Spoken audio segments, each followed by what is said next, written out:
I don't want a job where I'm thinking by myself. I really experience success as a we, not an I. Bryan Power, he leads the people team in Nextdoor, but before that, Chief Human Resources Officer in Yahoo, Square, Google. I was lucky enough to join Google. I joined Square One as a startup. Both of those opportunities, I just felt like it was more than I was going to be able to do. I get an extra push from needing to figure things out. But I think everyone wants the success, but you have to go through the level of challenge you haven't dealt with before to really feel that come through. When I'm looking for leaders, I really try to just pay attention to. If you talk to different professionals, they're thinking, I would love to maybe work with some of these really cool companies. How do I even get in? I think people underestimate. What helped you, really climb up the ladder in all these amazing companies? Bryan, thanks you for being on the show. Yeah, I think if you go all the way back, I was also a dot-commer. I came to the Bay Area in 1999, and that was a really inspiring time in tech and in Silicon Valley. And I think I learned at an early age, to try to chase down and lean into really challenging opportunities. Probably a little more than I thought I was capable of, and just do your best. Tell me more. I mean, you came before me. I was still back in Israel. So that's fascinating, like how you maneuvered, the whole .com. What was happening there? It was, I was really young. I was 23 or 24. And so I was grateful to be exposed to like the super high bubble of the .com where, you can kind of look back on it now and see that the change was going to take longer than people thought it did at the time. But this just period of massive change was clearly in the air, particularly in San Francisco in 1999. It kind of reminds me similar of the feeling around AI today, where people are not totally sure what exactly it's going to look like, but clearly something massive has really shifted. Right. So Bryan, tell me again, you then ticked a lot of the companies that people would love to be part of. And I know a lot of our listeners are this is like, Google, Square, Yahoo, Nextdoor, like you tick a lot of boxes. And you managed to also climb up to leadership in those amazing companies. What do you feel helped you? Yeah, I mean, it looks better looking backwards than it does like in the moment, I was lucky enough to join Google. They had just gone public. This is now almost 20 years ago in 2005. And it was certainly, like a darling of Silicon Valley, but it wasn't like the mega corporation that it is today. And I just didn't anticipate the kind of the journey that I went on there and everyone who's worked there has went on. And even Square, I joined Square One as a startup, and I can't say, we all thought it would play out the way that it was. We were certainly optimistic, but it just succeeded more than I think even we anticipated it was working there. Both of those opportunities, and this has been consistent really with all of the jobs I look at or teams I seek to join, I just felt like it was more than I was going to be able to do, and that choice that you're kind of scared or stressed that you're going to be able to achieve something, I've found for me personally is a better choice than taking something where you can do it. And so I think it's actually for me a better choice to manage the stress and anxiety over feeling like you don't know what to do, because you're probably going to figure things out as you go, versus look for creating an opportunity where you're kind of boxed into a safe or a small position. It doesn't enable growth the way the big scary opportunities do. So you go for the scary then.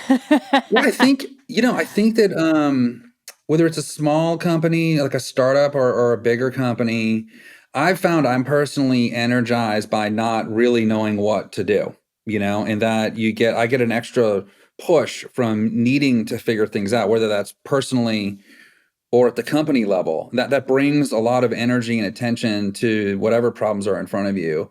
And again, like many of us, I've also been in environments where I haven't been as challenged, and I found the demands on you drop, and then kind of the growth can slow, and you end up doing different things. And I agree. And I think, Bryan, one of the things that our listeners will probably appreciate, like sometimes they they're very driven, but they feel stuck or they feel a fraction of what they could be.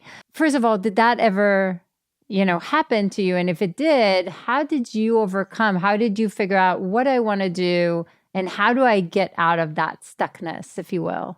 Yeah, I think I have a personal ritual now that I've done. I can't remember when I started doing it, but I really take stock of where I am career-wise at the end of every year over the holidays. I kind of find a day to go by myself and just kind of think and reflect and think about, is this situation working for me? Do I like the company's future? Do I like my personal situation? Do I like my team? Just like a whole 360 of what do I think I need to do? And I keep this ritual every year because what it allows me to do, and I usually lean back into what I'm doing, but sometimes I decide, okay, it's time to change.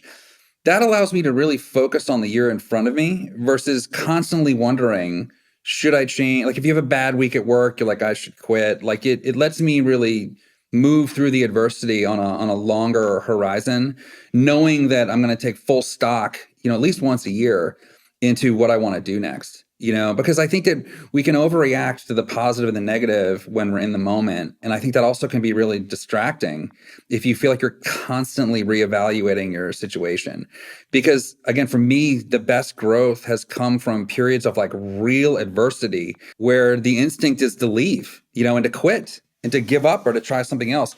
And it's when you really push through those steep challenges that you experience personal or professional growth at a totally different level. And I absolutely agree with that. And I love how strategic and intentional you are every time to reassess.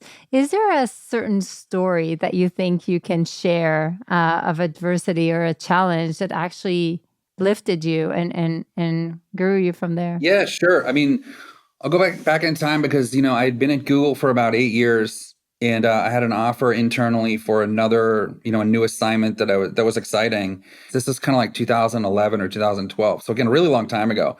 And just to reorient what was going on then, that was 3 years after the major economic crash of 2008 2009, and it was an incredibly fertile landscape in tech. This is when today's dominant tech companies, Uber, Airbnb, they were all 100-person startups, Pinterest, Dropbox, Square, like the kind of the list goes on.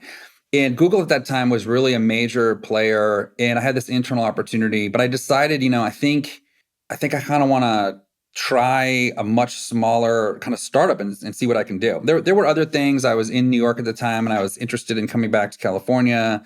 But anyway, fast forward to I ended up working at Square, and it was really difficult to go from Google at that time was just such a rocket ship that I don't know, and this is common, a lot of Google alumni experience this. You underestimate the tailwind the organization provides for you when it's really on this path of success. And so Square was the first time where I felt my personal, at the time I was leading recruiting, and Square was going through a leadership transition where we really needed to bring in a lot of new leaders. And, that was my responsibility. And I kind of, it's like a be careful what you wish for moment. Like I had got this challenge where if I didn't do my job, the company was really going to feel it. And I'd never felt personally that level of stress before, where if I failed, everyone around me was probably going to fail. Like the chances will really go up. And what I learned in that moment was I'd been stressed about myself and my own job before, or my manager or my team, but I'd never really worried about company level stress for a long time. Because again, Google was on this run. And so I had to learn to deal with like these different aspects of stress. And I remember the moment of being like, well, hey, do you want to just bail out or do you want to do what you signed up for? And so that began, a few month run where we really rebuilt the leadership team at Square. I should say the next iteration of leadership at Square that ultimately took the company public and really took it to new heights. And so I got that direct feedback I was looking for. But I think everyone kind of wants the success, but you have to go through the level of challenge you haven't dealt with before to really feel that come through. But I distinctly remember the moment sitting by myself and thinking about this level of stress was a lot, and I'd never really dealt with it before. And it's such a beautiful story because, again, as you climb up the ladder, especially in smaller companies, suddenly the weight on your shoulders become bigger and bigger. And every decision is actually really impactful. So you're able to overcome these challenges. And again, these are the challenges that define you. These are the challenges that help you grow. Now in Nextdoor, I mean, you're already, at the sea level. What keeps you up at night? Oh my goodness. Like there's so many things. I think what's been interesting in today's world as a leader is even as an optimist, which, I subscribe myself to, I just believe we're on the path to a better future. It's a kind of a tough world. The politics in the US are certainly polarizing regardless of where you come down on the political spectrum. There's a lot of things globally that are making just people really anxious, and it just feels more than normal. And so what I think that means is a lot of people turn to their company as the thing that they feel like they have some sense of impact or control on. And so many people expect their organization is going to kind of make their day-to-day better because of the fact that so much outside of their day-to-day world professionally is like scary and intimidating and stressful. And so that means leaders, who have a tough enough time just trying to, go from A to B on your company level goals are also being asked to help people through this like macro level stress problem, which fair or unfair is increasingly the expectation for a lot of people that their work is what's going to get them through this. Their company, their professional identity is going to be a source of strength for them. And so they look to leaders to really fulfill that. And that's very difficult, just given what is important to so many different people, how to play that role in their day-to-day life. So I definitely worry about that. I think that the nature of work has changed so dramatically since the COVID-19 pandemic, 4 years ago, in what people expect out of work, what it means to have a job, what it means to go to work, or do work. All of these things have just been disrupted in a way that it's very hard to think about the last disruption at this level of like the work experience, going back decades. It's really been seismic. And I think people are still really sorting out what that means. And so, the heart of your question, what I worry about, a lot of the big plates that just going to work and doing are built upon have really been moving around, and so that makes it almost like three-dimensional chess of how to figure out just to get your work done as a company. You've got to grapple with these other external factors that are really, really significant.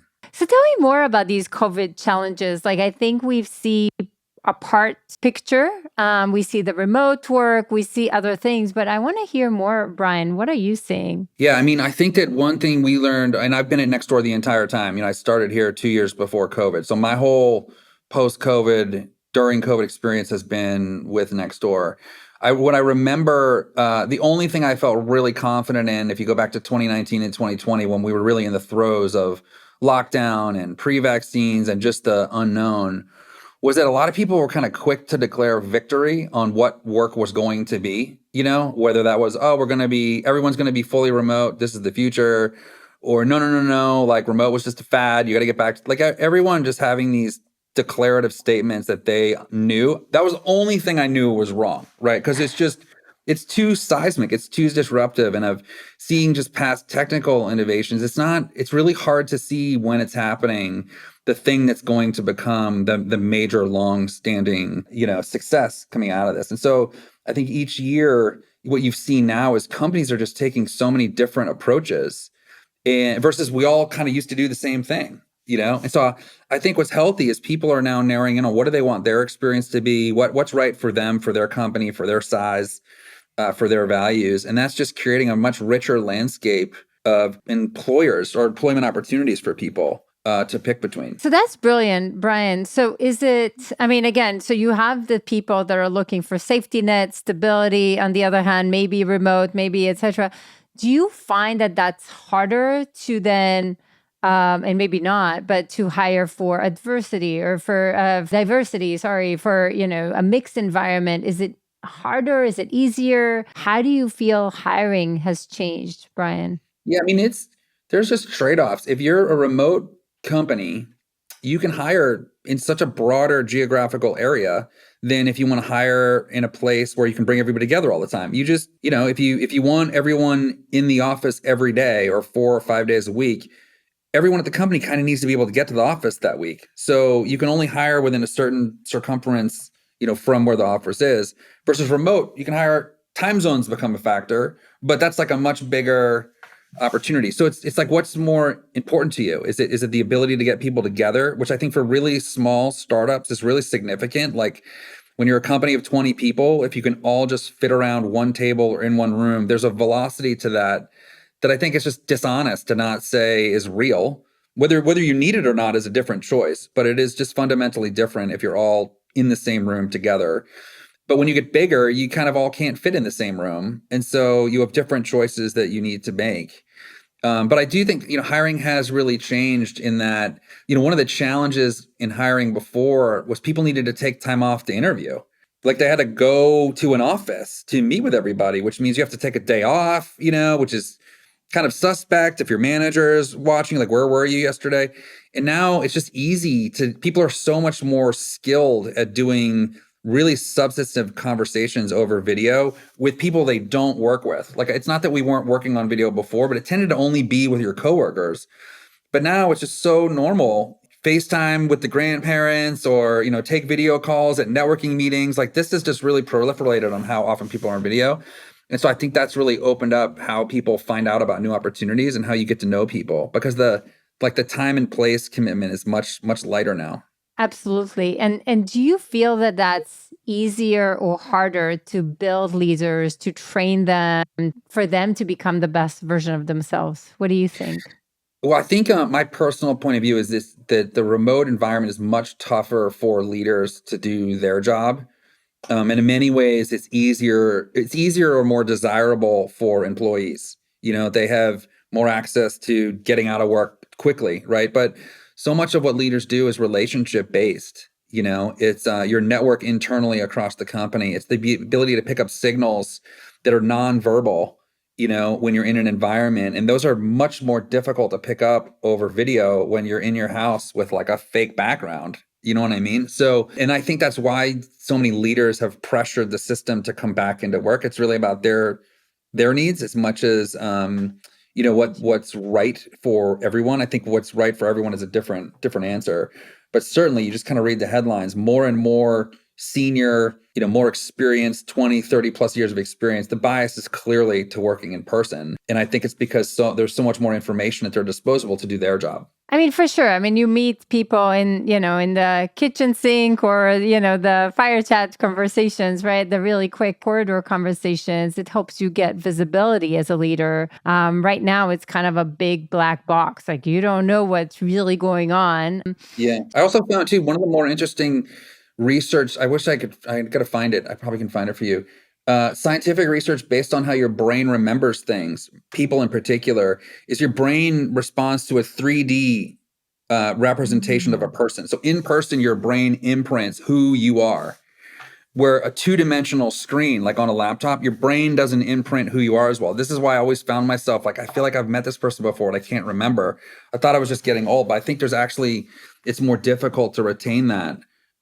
In person meeting someone, it's not the exact same thing as meeting someone on video. And so anything that's tied to building relationships or social capital, trust, which is really rooted in those things, it's just harder to do over video. It's not that it can't be done, but it's definitely more difficult. And there's lots of studies that have showed that. Right. That's fascinating. I didn't realize that. I just like that there's a name, so I can always remember the names. How do you find leaders these days? And how do you hire for them?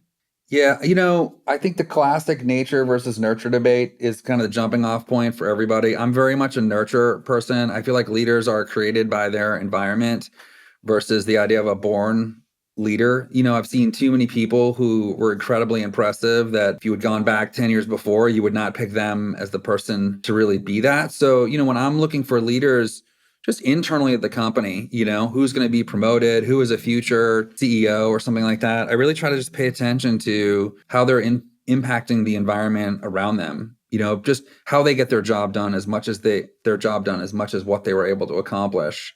Because that approach tends to give you signals on what the future trajectory is going to be, and is there how, or is there, why do they operate a certain way? Those are the things that give you a better point of view than just, were they able to get the thing done that they were supposed to?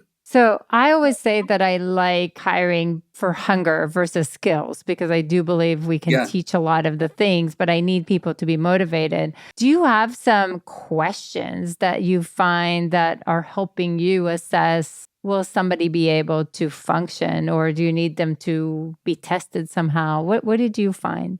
Yeah, I mean, I tend to focus on similar to questions you asked me at the beginning, like take me back to moments of adversity and what did you get through it, and just how the person responds to what was adversity, let alone like what did they do with it, can give you a sense of the types of challenges that they've had to come across. I'm a one of the more profound concepts I've learned really came from the Kapoor Foundation here in the Bay Area, which is this idea of the distance traveled. I don't know if you're familiar with this concept. It's really about, you should look at like how far did they have to come to get to where they are versus where are they. And so like the hiring metaphor would be, generally speaking, people want to hire the top person out of MIT or Stanford.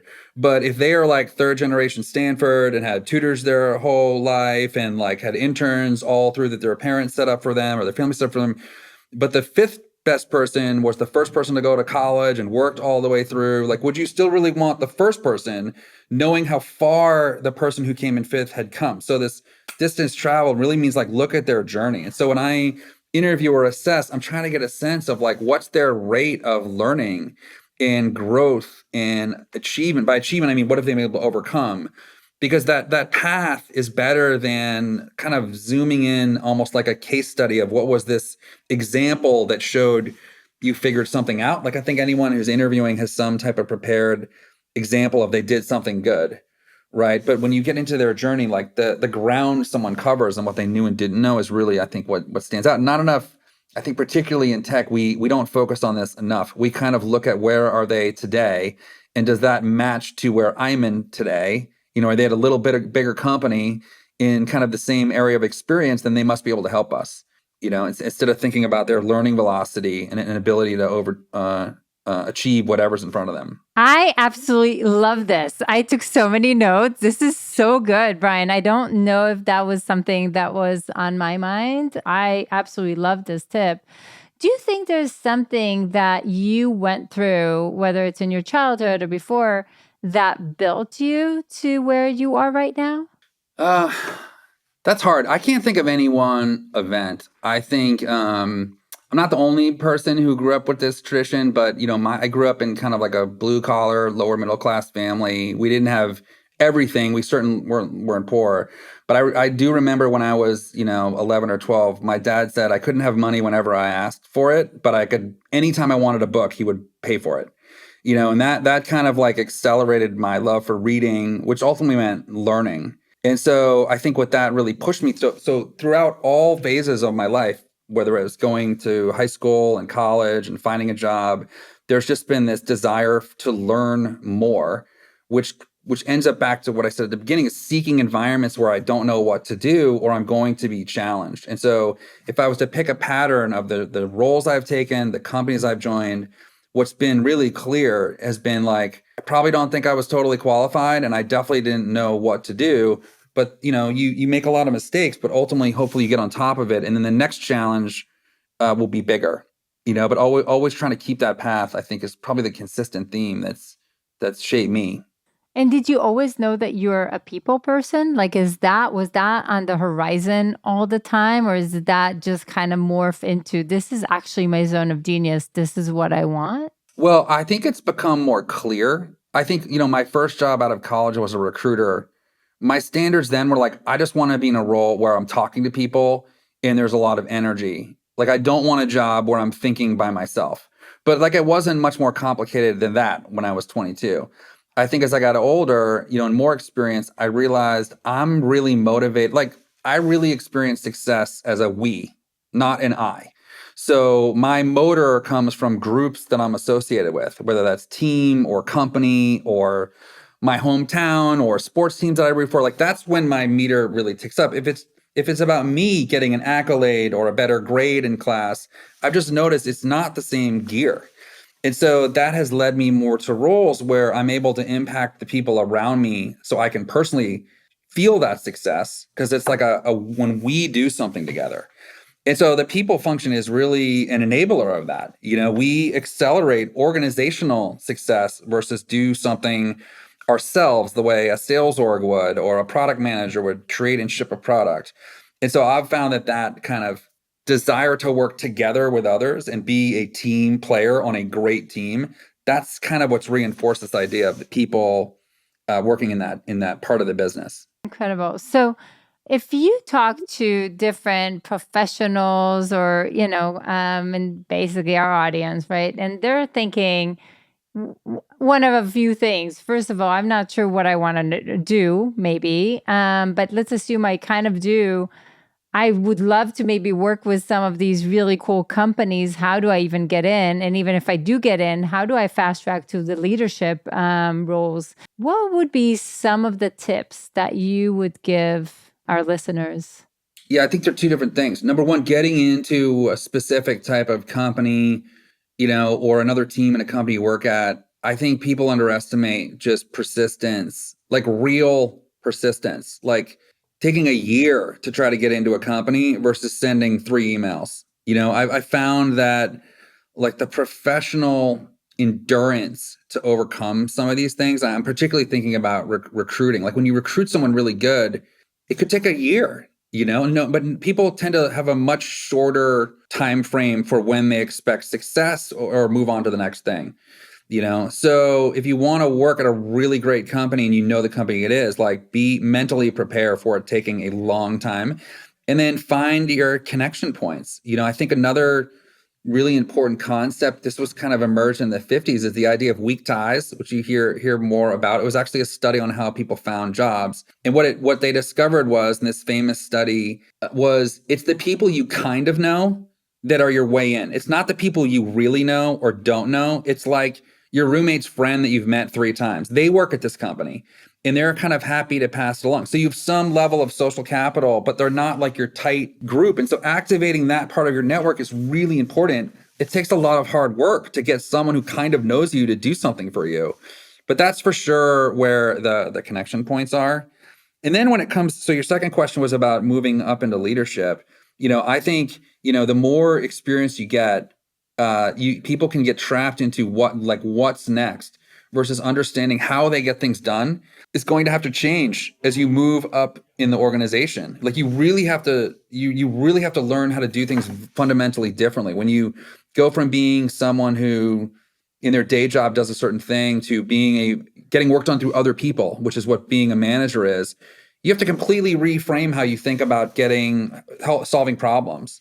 And then again, when you now are a leader who is managing people who lead teams, you have to go through a whole other loop. Like you're not managing the team anymore. So like the process of unlearning and then learning new things, I think you want to have time to really reflect on how you're doing things versus just like, how do I get promoted or what's the next thing I want to be a part of. And I think what you just said, I think is so important for our listeners to understand. First of all, there's John Maxwell said it beautifully with the people's pile, right? There's a huge people's pile trying to get into a lot of these companies. And it's really about that persistence that actually moves the needle and lets you stand out, because most of the people will not be. There is no traffic jam in the extra mile. They will leave. So if you can actually be the person in that extra mile, that would, helps you stand out. And it was funny because last week I gave some, small talk to Richard Branson and his son, et cetera. And one of the questions that he had is like, are you good at delegating? And there's an element where you literally need to fire yourself from your previous role in order to be better at a new role. And as long as you keep on ducking your head in it, and there's an interesting, challenge to have the visibility to know if there's red flags, but on the other hand, to literally delegate that and to move forward. It's a delicate move, Bryan. Like how do you train people to do that? Yeah, so I think when people become that like manager where they need to delegate for the first time, it's very rare they get it right the first go. But they usually do one of two things. They either keep managing too much, so they are continuing to do what they used to do, and that kind of stands out right away because most people don't want to be micromanaged, and it stands out like, get away from me. But what equally happens is people don't manage. Like they just give so much space that the team is no longer really moving at the same pace or level of quality that it should. And I think people oftentimes trip themselves up there because they don't want to be a micromanager. And so they overcorrect to like leaving everyone alone, avoiding difficult conversations, not giving people the information they need to kind of get to the next level because they want to, be liked and not be seen as like adding pressure. And so I think you go one of these two ways, and then you kind of find your way back to what's the right balance of providing clear direction, training someone to do the right way, giving them feedback when they're not doing it the way that they should, as well as giving people the space and autonomy to grow in their role. Like ultimately, you good managers find that equilibrium and know how to go both ways. I think when people first start, they kind of know how to do one. Except in the rare case, it's very rare people can do both really well. And so just being self-aware of yourself, like where are you going to end up? Are you going to be too accommodating or are you going to be too assertive? You probably have a point of view on yourself when you're making that transition. And it's to really practice the one that's a little less natural to you and make sure you're building up both of those capabilities. That's a great insight, Bryan. Do you find like who would be the perfect person to course correct you? Because you're right. I think there's a little bit of this that is going to happen. And I think sometimes you also need to make mistakes in order to start learning from them. And sometimes you can actually get feedback in order to course correct before it's a catastrophe. Who do you think in the organization is the right person to help with that? Is it your boss? Is it chief people officer? Is it like, who do you think is the right entity to course correct leaders? I think I won't pick the boss because the boss is going to play a role no matter what. You're going to get feedback. But how do you think through this problem? What's helped me is identifying people early on that you're kind of coming up the organization with. They're kind of like your work friends. You see things the same way. You can finish each other's sentences. That can give you a great space just to work through what you're going through. But then I've also found finding someone who is successful in a very different way from you. This is the person, it can be somewhat of a symbiotic relationship. You can kind of contrast your strengths and their strengths. And these kind of combinations don't naturally come together because they tend to have different ways of operating. But if you build that relationship almost with like your foil, the person who is not unsuccessful, successful, they're just doing it a way you would never do. You're almost surprised that they're successful. That relationship can be very key. And so I encourage people to be proactive. You can usually think about it. If the team's big enough, company's big enough, there's someone where you're like, I just don't get it, Go make a relationship with that person because they will get just as much out of you in your way. And that can help buffer you from the stuff that's either uncomfortable or confusing or unknown that's very natural to them, because it's probably the opposite's true. The things that come very easy to you will probably be harder or more confusing for them. Amazing tip. And I want to take it a notch further, Bryan, because you reminded me something. So one of the things that we're seeing a lot in Leap Academy is when somebody, joins a company, lands a role, and now they want to, prove themselves, right? They have kind of that famous 90 days or whatever you call it. What would you say to people that are coming in? I mean, you don't want somebody to just immediately change everything because they didn't even learn anything. Like what would you say is some of the more important things for them to really understand? Like somebody that is joining Nextdoor, what should what should be the first few months? Well, I think I'll give people two, and this works for leaders as well as anyone joining a company that I think are significant. The first is really around 3 or 4 weeks in, you almost have like these night vision goggles where you can see the company, the culture, their processes, their way of doing things in this incredibly visceral way because it's like your brain is actually working in overdrive because it's in a new environment. So like your limbic brain is charging to make sense of this world. So you're actually accessing like way more juice than you normally would. And a couple of weeks in, you kind of actually start to understand it, but you haven't yet assimilated. And so your ability to really share reactions over like, what is this company is profound 3 or 4 weeks in, like around that time frame. Not your first week, everything's too new. Not 2 to 3 months in, because you've kind of started to settle in. But like a month in, you can just share incredible observations. So as a people leader, like I really seek out these new hire observations a month in because they can really confirm or educate on what you think your company actually is. And they have no agenda. Like they're just like, wow, this is really interesting. I've never seen this before. This really stands out. This is so cool.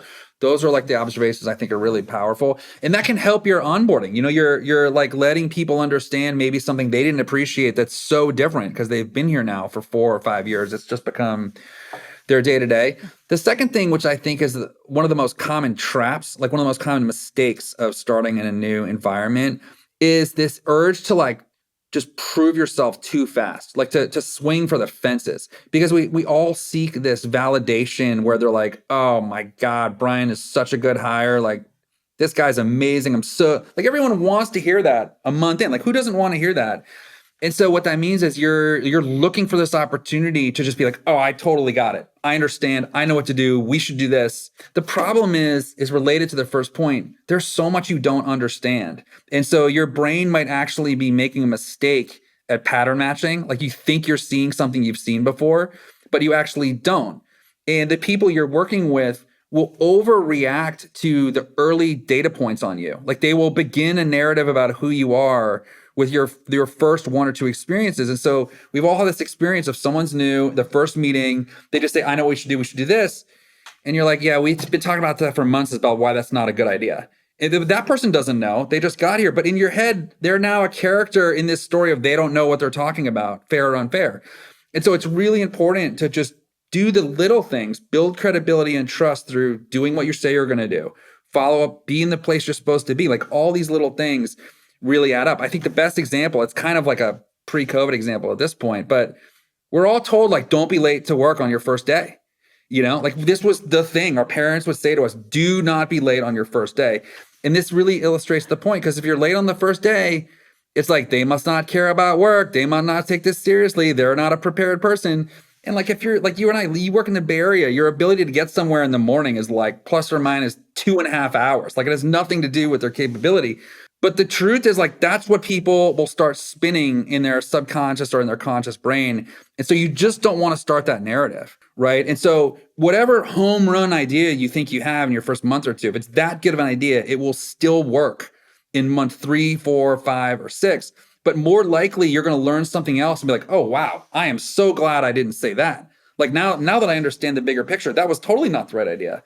So just really that counterintuitive, because you have so much energy to do your job so well when you're new, you have to kind of hold yourself back until you have as much context as you can to really qualify those bigger thoughts. So powerful, Bryan. Absolutely agree. And I love the little wins, right? Because eventually, like you want to create little wins, but you don't want to create those massive changes that right now are completely out of context because you didn't have the full picture. Yeah. So Bryan, back to Nextdoor. Obviously, I think every person, at least in the US, I don't know, you tell me, will know Nextdoor. It's a brand that, took off. What do you think is the success of Nextdoor? And maybe, share a story of why this work? I mean, I have a story because I posted, about a dog that I found. You know what I'm saying? There's little stories, but what is the story of Nextdoor? Yeah. I mean, if I was to say in one sentence, we're, an essential neighborhood network, and you come for utility, but you stay for the community. And when I zoom out, to me, it just makes sense that there's a use for a product that is about your neighbors, and the idea of a neighbor as a relationship is a fundamental human idea, right? It's like it goes back centuries. It cuts across all cultures. Everyone understands what a neighbor is. And it's not the same thing as your friend or your family or your coworker.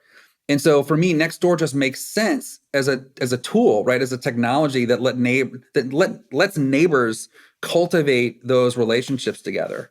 Like I often think like you pick your neighborhood, you don't really pick your neighbors, and so you have this shared identity with people that you might have totally different worldviews with, but at the same time, like no matter what the person across the street from you thinks, politically, generationally, if you realize 20 minutes after you took off in the car, you might have left the garage door open, you could call them and they would go tell you because you would want to reciprocate that. It's a very different like way of thinking about these types of relationships. And so Nextdoor is really at the heart of, giving ways for neighbors to bring their neighborhood together. And it's particularly important in the more recent years of technology, where so much of people's day to day is now on their phones or on screens. And so we just really believe that Nextdoor is a way for people to, come out of their house and get to know who's living around them. So maybe you connect online, but you will meet each other in the offline or in the real world. It's very different from the way other platforms are based on who you know, regardless of where they might live. And I love that, because the first time I heard of Nextdoor, it was many, many years ago when I think the company basically started. And for us, the instinct, I grew up, back in Israel, was a lot of neighbors. Like, neighborhood was a thing. Right. And we would always laugh that in the US, there is no neighbors. You don't know the neighbors. And when Nextdoor came, it was like, I don't know if anybody here wants to know their neighbors. That was our instinct. And somehow it did catch. What do you think is, what helped, suddenly for that to become a community? Well, I think the most important thing is the community is kind of already there. You know what I mean? Like, we find people who are active on Nextdoor, the people who are telling neighbors, hey, this is going on where I live in the East Bay. There's the power is out, or no, that fire is not a real fire. Don't worry about it. There's certain people who are like these neighborhood leaders or community leaders, like they're naturally inclined to operate like this.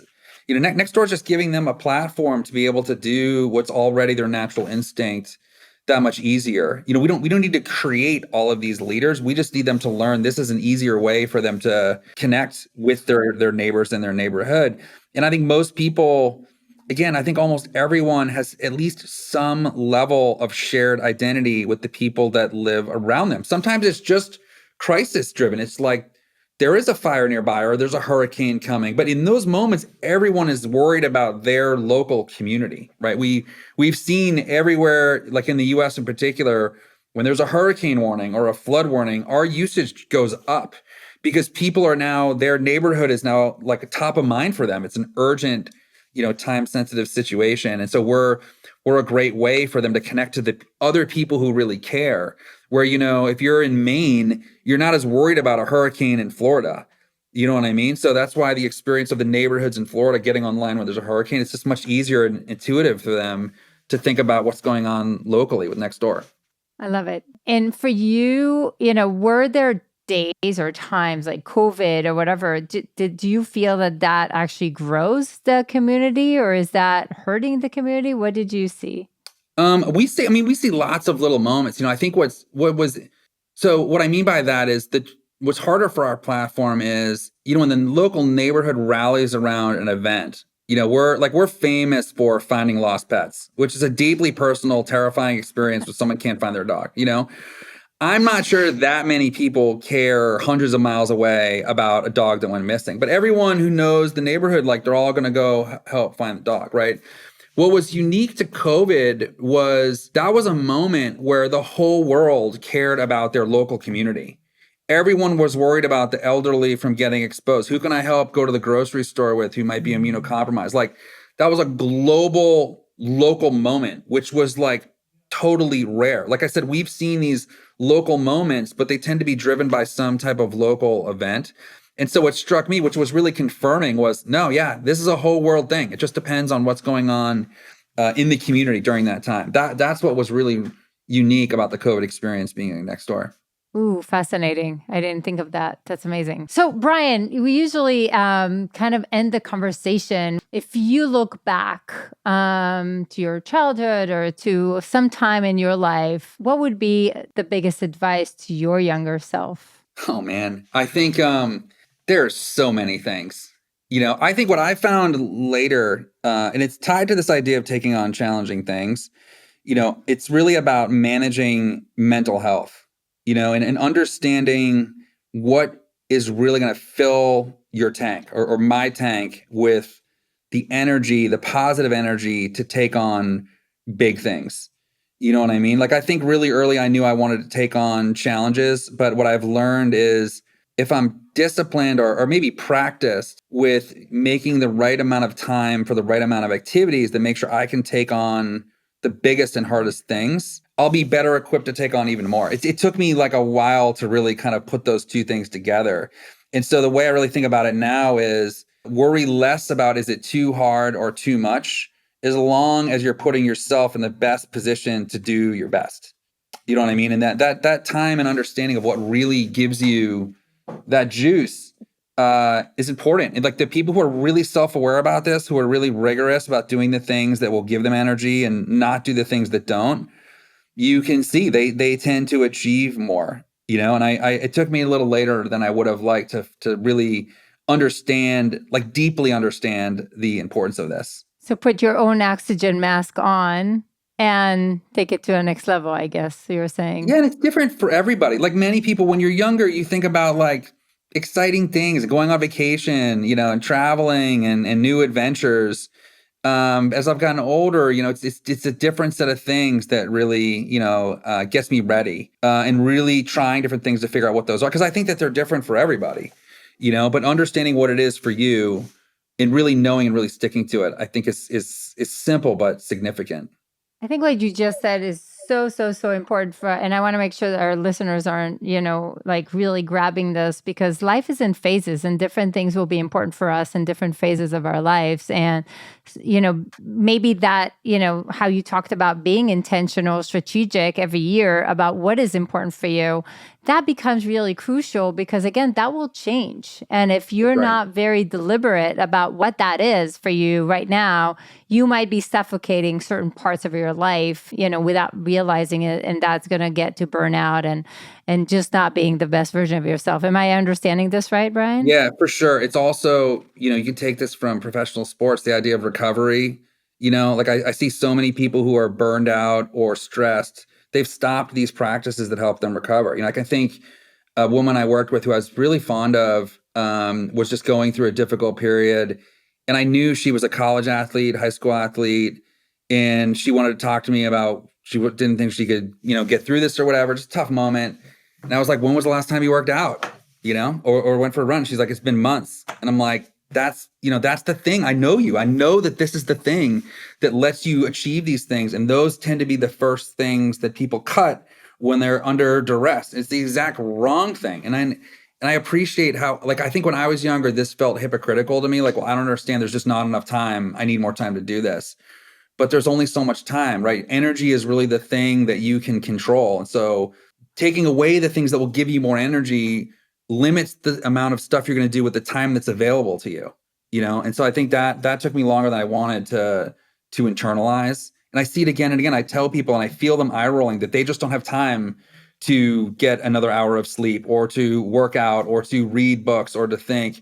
They're like, I'm just too busy. But their ability to operate when busy is really compromised by this deficiency in their, the quality of their energy and the amount of it. Right. And I believe you cycle as well. So that, we share a little bit of that. And I agree. Yeah. You want to manage your energy, not just your time.